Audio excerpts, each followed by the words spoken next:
Демонстративное нарушение правил дорожного движения ради лайков и просмотров больше не останется безнаказанным.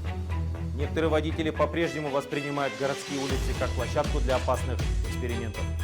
Превышение скорости, агрессивное маневрирование, так называемые шашки, дрифт и другие грубые нарушения они сами снимают на видео и публикуют в социальных сетях.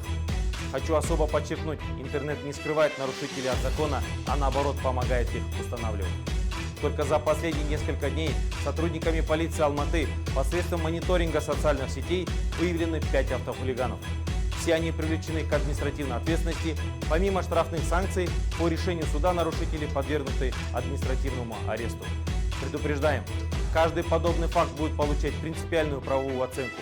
Работа по выявлению автохулиганов ведется ежедневно и будет продолжена. Улицы города не гоночный трек и не площадка для опасного контента. Безопасность граждан для нас остается безусловным приоритетом.